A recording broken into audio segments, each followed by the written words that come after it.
Ready? Let's go! Woohoo! Yep, that was me, Meave, celebrating my 12th birthday and looking at me back then.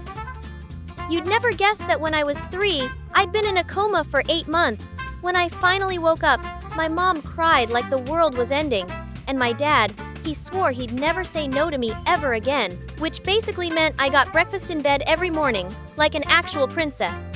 But then, just a few days after my birthday, my little brother Jace was born, and just like that, all those privileges were gone. The baby needs sleep. The baby needs food. The baby needs a diaper. It was like the whole house switched to baby first mode, and when Jace turned 5, it got even worse. The kid followed me everywhere I walked. He followed, I sat, he climbed, I closed my door, and he banged on it like he's chasing bad guys or something. Oh my gosh, I just wanted some space. After complaining a million times, my parents finally gave in. Maybe we should hire a babysitter. Yes, finally! That's when our very own Mary Poppins showed up. I'm Elise. I'm cutthroat. Sorry, what? This is the babysitter? Honestly, my parents looked unsure too. I mean, who lets a 14-year-old watch a 5? But then Jace suddenly started screaming for no reason. Elise immediately crouched down in front of him. Hey, little monkey. Do you know this song? It goes. Jace crept up instantly. I swear it was actual magic. My little brother's pretty fussy too. My parents are always busy, so I'm kinda used to this. Wow, you're really good with kids. That's it? She's hired. From that day on, every single day at 3:30 p.m., Elise rang the doorbell right when I got home, ready to flop on the couch, eat Cheetos, and binge Love Island. You two go rest. I've got him. My parents didn't hesitate. They disappeared upstairs like they'd escaped prison. 2 gentle pats later, Jace was asleep like a puppy. Elise cleaned so fast, I didn't even notice my hoodie had vanished from the floor. Then she cooked dinner, like real dinner. So good, my dad almost cried. You're like the daughter I never had. Hello. I was sitting right there. It's almost Jace's birthday, so I went to my room to grab the decorations, and Elise was already there, wearing my scarf my dad gave me, using my lipstick my mom bought for me. Excuse me, what are you doing in my room? Oh, Maeve. I just wanted to know what it feels like to live like you. Didn't your parents teach you not to touch other people's stuff? Elise stopped smiling. Her face stayed calm, but her voice turned cold. No, Maeve. You of all people wouldn't understand. Not everyone gets your life, a room of their own, a complete Emily, nothing to worry about. I'm desperate for a life like yours, and I'll do anything to get it, even replace you. The room felt empty, like all the air disappeared.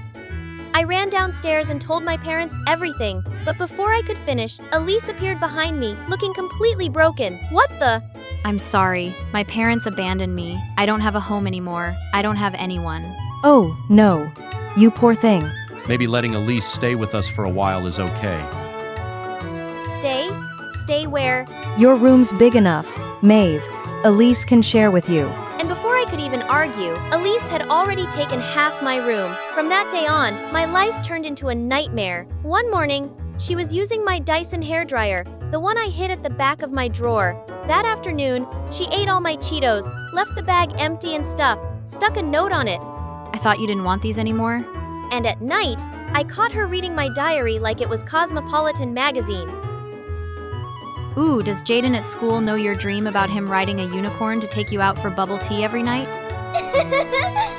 I lost it and ran to my parents. But when they came back, Elise was already holding Jace, humming softly, looking like an angel. My parents looked at her, then at me. Maeve, don't be so harsh. Elise is very considerate. I was speechless. Using Jace as a shield? That crossed the line. No way. I had to win my brother back. That night, I secretly ordered Jace's favorite gift, Robodino 5000. But the next morning, when Jace opened it, the robot had lost its pair of horns. I don't like it. I'm not playing with Maeve anymore. Just then, Elise walked in holding a Robodino, the exact same one, brand new. Jace's face lit up instantly. Wait, that's the one I bought. She stole it from me. No, that's not true. I bought it myself with my babysitting money. I just wanted Jace to be happy. Maeve, why are you acting like this? Stop picking fights for no reason. What? Why did no one believe me? If that's how it was, I'd prove I could be thoughtful too. So I secretly took my parents' wedding rings and brought them to a jewelry shop to get them polished. Couldn't imagine how surprised they'd be when they saw them shiny and new again. When I was done, I put the rings back exactly where they belonged. Then I waited, excited. But when my parents opened the jewelry box, it was empty. No way. Maeve. I swear I didn't. Elise, it was her. As if it had been scripted, Elise appeared in the doorway. I saw Maeve throw your rings out the window. What? I searched everywhere to find them because I knew they were important to you. Shut up. Mom, Dad, you can't seriously believe her. That's enough, Maeve. You can't keep blaming Elise every time you mess up. Go to your room. You're grounded. I stood there, completely frozen. Why was this happening? That night, I couldn't sleep. My chest felt tight, full of anger and injustice. Then I heard my parents talking downstairs. I don't know her anymore. She's getting more and more rebellious. I looked into some boarding schools, places for teens who were hard to manage. Maybe that kind of environment would suit Maeve right now. Hard to manage? They talked about me like I was a burden. What if I wasn't their real daughter? That would explain how easily they could just send me away. The next morning, while my parents were at work, I quietly snuck into my dad's office and searched through every drawer. And then I found it. An old yellowed envelope stamped with the name Sunshine Orphanage. Inside were child transfer documents being signed by my parents, but what shocked me to my core was the date. It matched the exact time when I was in a coma at age 3. My parents had sent a different child of theirs to the orphanage, which meant I had another sibling I never knew about. My heart dropped. I ran straight to the address on the envelope. The nun there greeted me kindly, and when I showed her the papers, Ah, yes. I remember that little girl. At the time, your parents were struggling financially. They couldn't afford to care for the child. financial struggles. Of course, back then, they were spending everything to keep me alive. It was me. Because of me, that baby, my sister, was left behind. Later, they did come back to take the child home, but she had already been adopted. After that, we left, lost contact. I went home, feeling heavy and sick inside. I wanted to talk to my parents, but Elise stayed glued to them, laughing, making them smile like a perfect family. I'd just wait. Then the next day, my parents went out again, leaving Elise to watch Jace. I stayed in my room, trying to process everything, until Elise suddenly burst in, pale as a ghost. Maeve. Jace. Jace is gone. I ran downstairs. The front door was wide open. The yard was empty. We split up, searching the neighborhood, shouting his name until our voices were gone, asking everyone we passed. Then, in a quiet corner of the nearby park, I saw a small figure curled up under a tree. It was Jace. His face was burning red, sweat everywhere. He'd passed out from a fever. Been called Elise. Immediately, we rushed to the hospital. Hospital? Later, when Jace finally stabilized, my parents arrived. They didn't say a word to Elise, but the look in their eyes said everything. Equal parts worry and disappointment. I looked at Elise for the first time. She looked truly terrified, afraid my parents would abandon her too. And suddenly, the image of that baby left at the orphanage flashed in my mind. My chest tightened. Hey, they're not blaming you. Don't. I don't need your pity. That night, while my parents were handling Jace's discharge papers, I stepped into the hallway to get some air. And that's when I saw Elise talking to the nun from Sunshine Orphanage. She looked completely shaken. The second she saw me, she turned and ran. Oh my vey, you're here. Sister, do you know Elise? I suppose there's no point in hiding it anymore. Listen, Elise is that little girl your parents sent to the orphanage back then. Everything went silent. The nun's words echoed in my head, and suddenly everything made sense. Elise hadn't just stumbled into our family, she'd found us. The jealousy, the obsession with my life, the need to replace me, she was pouring all her pain of being abandoned onto me, because in her eyes, my parents chose me over her. I ran home after Elise, my heart pounding. The moment I opened the door, I heard crashing upstairs. I rushed up and froze. Elise was destroying everything in her room. Elise, stop, I know everything now. My words didn't reach her at all. Elise kept tearing everything apart until the room looked like a battlefield. Right then, the front door opened. My parents came back from the hospital carrying Jace. The second Elise heard their footsteps, all that rage vanished, replaced by a shaking, terrified look, like a kid being bullied. I'm so scared, Maeve. Maeve totally snapped and destroyed all my things. She said it was my fault Jace got hurt, that she didn't want me here for even one more second. My parents looked at me, their eyes were heavy, disappointment pointed in a way that made my chest cave in. My Evie, did you do this? Tell us, Was it you? Yes, I did. My mom covered her mouth. My dad just closed his eyes like he was letting out a long, tired breath. That silence hurt more than any scolding ever could. If you think I should go to boarding school, then I'll go. My parents froze. They had no idea I'd overheard their conversation, but I knew exactly what I was doing. If stepping away could make Elise feel safer, then I would do it. Maybe this was the only way to make up for what I'd unknowingly taken from her all those years ago. The next morning, before getting into the car for boarding school, I left a letter on the dining table. I told my parents that truth, everything Elise hadn't been brave enough to say. I admitted how selfish I'd been, how I took their love for granted, how I'd never really appreciated my family the way I should have. And at the end, I promised that when I came back, I'd be different, a real big sister, a daughter they could trust. Life at the boarding school moved slowly, each day cutting through me with a kind of sharp clarity. There were no privileges anymore, no arguments, no one else to blame. It was just me, face to face with the person I really was. When I finally finished the program, my parents and Jace came to pick me up. The moment they hugged me, it felt like home again. And then I saw Elise standing behind them. She hesitated, then stepped forward. Maeve, I'm really sorry. I didn't let her finish. I pulled her into a hug, holding her tight, her tears soaked into my shoulder. It's okay, I'm home now. Hi, my name is Ariel and I'm from the Philippines. Please like and subscribe. Ever since I can remember, I lived with my mom in a small town in the country. Mom worked as a cook in small households and made sure I had everything growing up, but I always missed some company while she'd be away working. Mommy, I want to go with you and get so bored here all by myself. I don't even have a sibling to play with. Oh, honey, you should try and make friends with the other kids. But that was next to impossible. I was taller than the other kids my age, so whenever I tried to play with them, they'd freak out and run away. But I'm really 6 years old. Yeah, and I'm Jennifer Lopez. Go away, kid. You're too big for this ride. I couldn't go on rides or enjoy the other things with kids my age, and as I was growing up, my height was sprouting with the speed of light. By the time I was in the 8th grade, I had started to outgrow the bed, and the kids at school were the meanest. Why are you eating in the cafeteria? Giraffe, go eat the trees outside in the garden. I can see the inside of your nostrils. Why don't you cut the forest inside there, giant? Gosh, they just wouldn't stop. One time when I was in the washroom, some girls came and threw the cleaning water all over me. My mom says you're a devil child. This is going to wash off all your evilness. This was it. I could no longer contain my anger and push them away. She hit me. The giant went all Hulk and hit me. She ran crying to the principal, and my mom was called in no time, and I was put in detention for a week. Later, when I reached home, I was furious. I don't want to go to school anymore. Mom, those kids are just mean. It was all their fault, but no one cares because the way I look, it's always my fault. Honey, it's fine. It's just a week and we can spend it together. No, Mom, you don't understand. I feel so lonely sometimes. If only I had a sibling, it would have been so much better and no one would dare to touch me. Suddenly, Mom's expression changed and she burst out crying. You do have a sibling. You have an elder sister? She looked like she instantly regretted saying that, and I was stunned.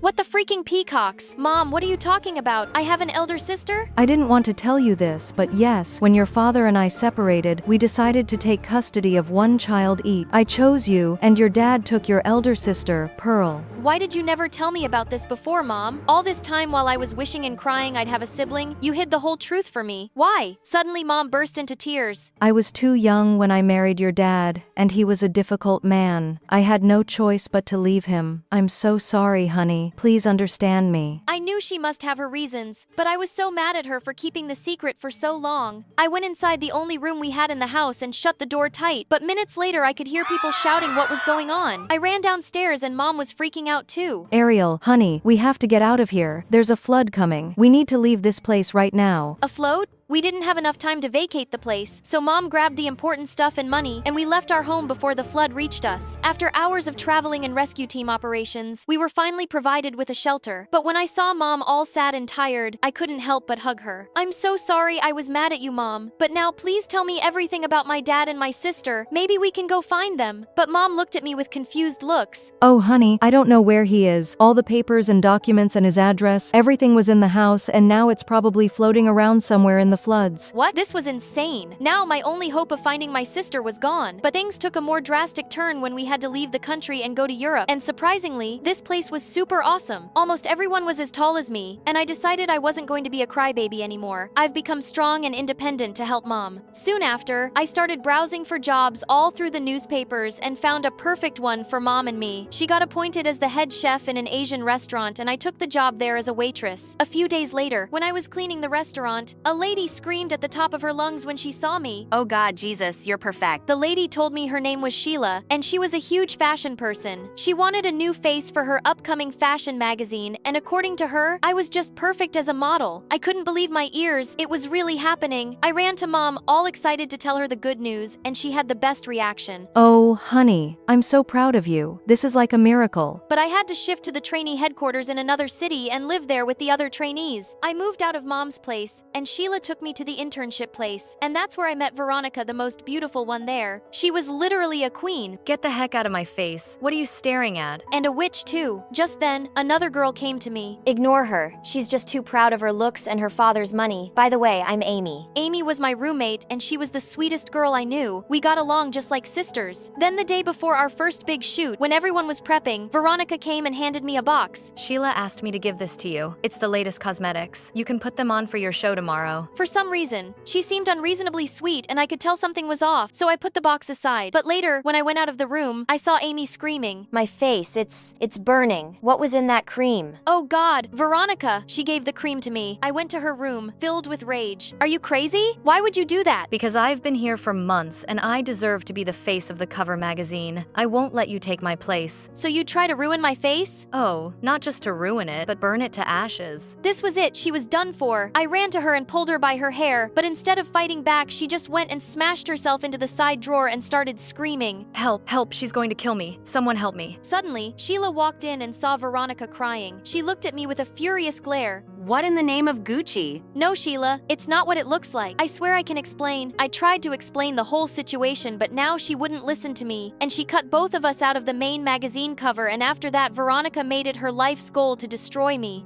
A week later, we had a ramp show, and since it was my first, I invited Mom to see it as well. On the day of the show, while I was getting ready for the event, I saw Veronica tampering with the straps of my dress, and I just wanted to kick her butt, and Amy held me back. No, stop. What are you doing? I'm going to teach that witch a lesson. No, wait, I have a better idea. She tried to ruin your face and humiliate you on stage in front of everyone. Kicking her butt won't be enough. Amy came up with a plan, and we sneaked into Veronica's room and sprinkled allergy powder all over her dress. Minutes later, when Veronica put on the dress and walked onto the ramp, I noticed something really weird. She had a necklace that looked exactly like the one my mom gave to my long-lost sister. Did this mean Veronica was my sister? What in the fish freaking world? But before I could react, it was too late. She was already on the stage and scratching herself like crazy, but I couldn't take it anymore. If there was the slightest chance that she was my sister, I couldn't see her like that. I looked around and saw a janitor's trolley kept at a distance. I picked up the water bucket and went onto the stage and dumped all the water over Veronica's head. You witch. I'm going to kill you. Veronica, listen to me. You splashed dirty cleaning water over me. What were you thinking? You're gonna pay for this now? She jumped onto me and we broke into a fight in the middle of the ramp and the cameras clicked everything. Sheila looked at us raging mad like a bull. I quickly ran inside, but Amy too went bonkers on me. Why? Why would you do that? You should have just let her embarrass herself. Have you gone nuts? No, Amy, it's not like that. I just think she's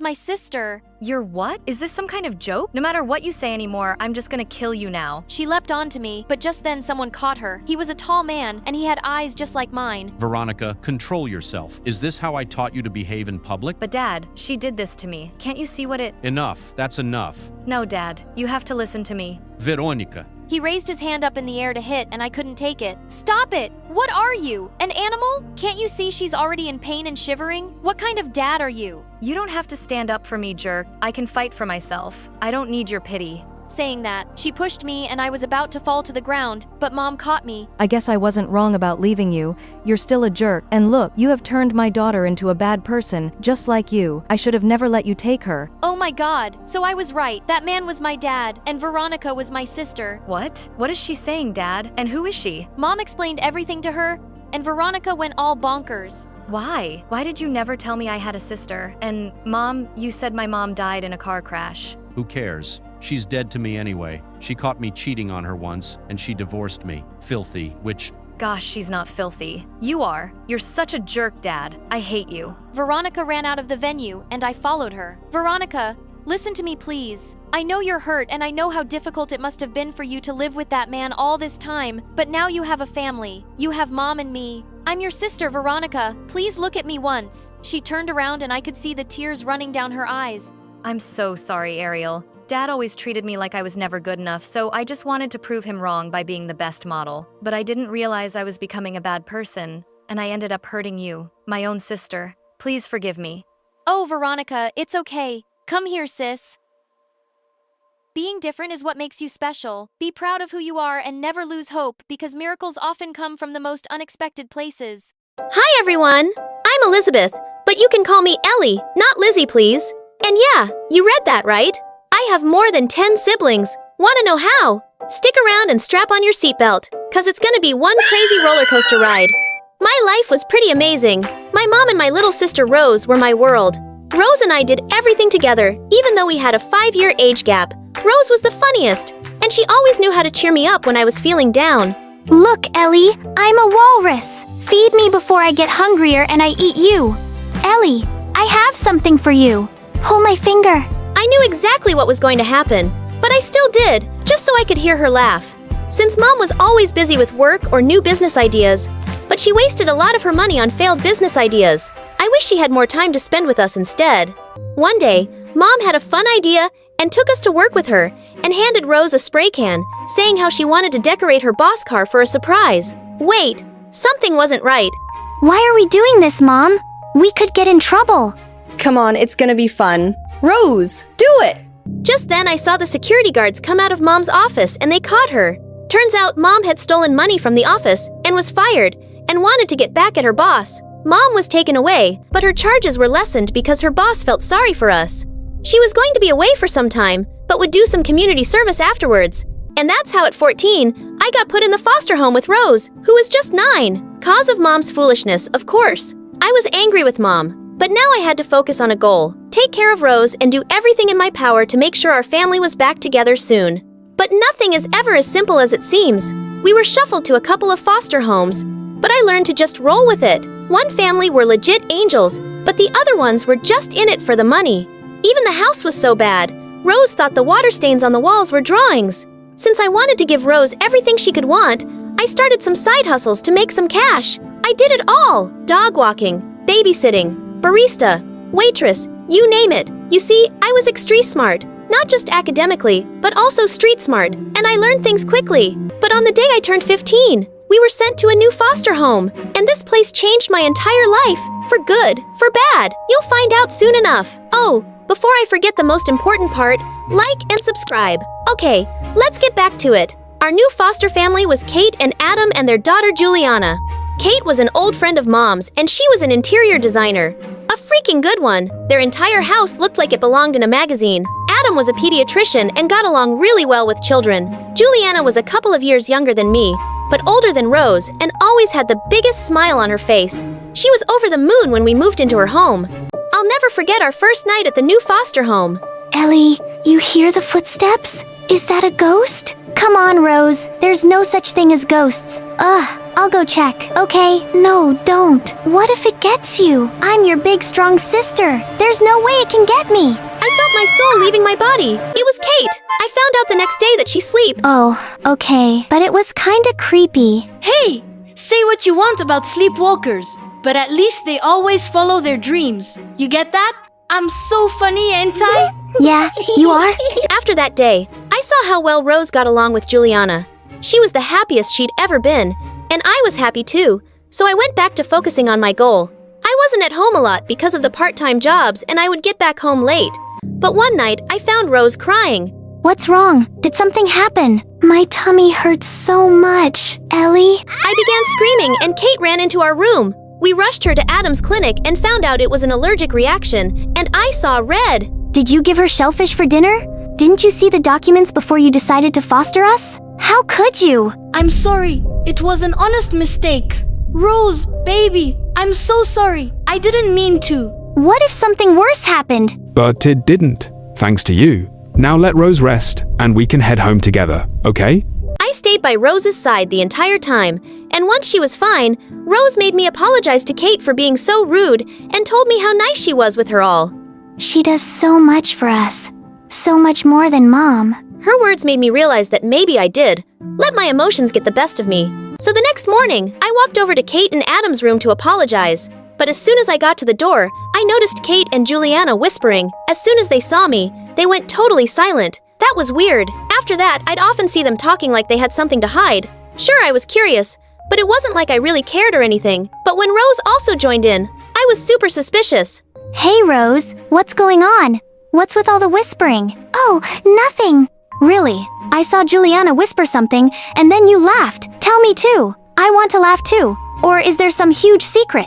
It was just some dumb boy stuff. You sound like a mom trying to be BFFs with her daughter. See you later, Ellie. Gator, trust me, there's no big secret. The secret was the last thing on my mind, because I was really worried about my little sis. She seemed like she was drifting away from me. She was spending more and more time with Juliana, and it was like she totally forgot me. One time, Rose was up in Juliana's room talking all night. And the next day, when I tried to talk to Rose, she totally avoided my question. Gosh, Ellie, chill out. You're coming off like a helicopter parent. Yeah, chill, Ellie. Yeah, Daddy, please chill. Saying that, they both started laughing. What the heck was even that? I was starting to feel like Juliana might have been a bad influence on her, and I knew I had to talk about this to Mom. I miss you, Mom. Everyone's acting so weird. Rose, too. I can't wait for everything to get back to normal. Did you find a job? Can we move back in with you soon? About that. No, I don't have a job yet. But I do need your help with something. Could you lend me some money? I need to pay back that ex-boss a little at a time. But since I don't have a job right now... I did lend Mom the money, but that was when I had a brilliant idea. I suggested she come and work at the coffee shop with me. She agreed, and it took me a couple days, but I finally convinced my boss I could spend time with her and forget about how Rose was behaving at home. And the boss liked how well I worked and promoted me to assistant manager as well. But the minute I got back home, Kate came running and hugged me. Gay, it's so late. Kate, are you mad? Mad? Not at all. I was worried, kiddo. You know Adam's out looking for you, but thank God you're alright. I'll let Adam know. It's nothing, Kate. Just some schoolwork. But I appreciate you being concerned for me. I'll call you from now on if I go late. Pinky promise? Yeah, pinky promise. I didn't tell Kate and Adam about all my part-time jobs, just the coffee shop. I didn't want them to worry about me working too hard. Kate and Adam made me feel like a kid again. Kate would drop us all off at school every day and had this habit of hugging us before we went inside the school. At first I found it weird, because I wasn't used to that much display of affection. But after some time, I really liked it. But I did not tell Kate. It had been just 2 weeks with Kate and Adam, and I sometimes wished they were my real parents. But I knew it was just a fantasy. As my foster parents, they sure had love for Rose and me. But even if they wanted to adopt Rose, they'd never consider adopting me. It's hard for an older teen to get adopted. So I had to focus on getting my real family united. I had to work hard, save money, and give it to my mom so she could get a place to live and we could all be together. But nothing ever goes according to plan, does it? One day, the guidance counselor at school called me to tell me about a once-in-a-lifetime opportunity. Your grades are off the charts and there's an amazing school across town that would be perfect for someone as smart as you. Not only will they let you skip a grade, but you'll have the chance of getting into the best university with a full scholarship. You gotta take this opportunity, Ellie. While that offer was something I could only dream of, I couldn't take it. I wasn't going to move away from Rose, so I told the teacher no, but that was just the beginning of a bad day. Later that day, I got a call from the coffee shop when I was at another part-time job, and boy did my boss sound furious. When I got there, however, what I saw shocked me. Mom was arrested again. What the heck is going on, Mom? I found money missing for days at the cash register, and it turns out she was stealing the money. He's lying. Ellie, I didn't. Do you have any proof it was actually her? I shouldn't have asked because the CCTV clearly showed Mom stealing the money. I couldn't believe she'd do something like this again. And when my boss fired me too for bringing her in, I finally snapped. What is your problem? Do you know how hard I work to make our lives better for you and Rose? Why can't you be a normal mother? Why can't you be like Kate? Don't you want to be with us, your daughters? Wow. Before Mom could reply, she was taken away and I was frozen to the spot. I did everything I could to make sure Rose and I were back with Mom. And this whole time, she didn't even want us. I felt like my world was crashing down. This is just great. I didn't know what to do. I was out of options, but then I decided to ask Kate and Adam to adopt Rose, and I could manage on my own. Rose was thriving with them. I didn't want to take it away from her.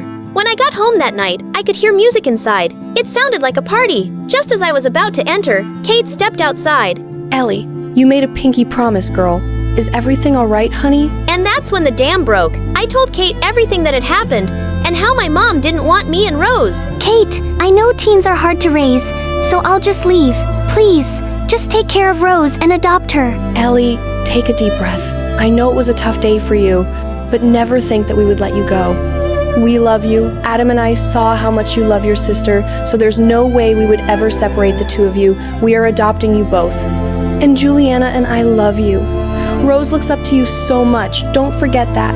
OMG! What? This is too much to take in. But lately, I feel like a third wheel when I'm at home. All the whispering. It's like Juliana and Rose. They always have their own thing going on. I guess she likes Juliana more now. Yep, because they had their reason for that. Come on in. Surprise! It's my birthday. I didn't even remember it.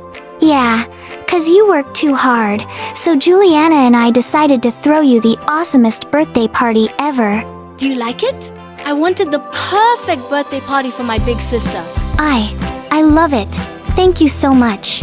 I was stuck in the past, trying to keep my old family together. I missed out on how amazing my new family was, but not anymore. After all the paperwork was settled, it was official. We were Kate and Adam's daughters. I have an incredible family who adores me. Yeah, sure, we have fights and arguments, but the love, it's strong. Oh, and I took up the offer at the school across town after the four of them forced me to, after Rose assured me that she was going to be more than finished.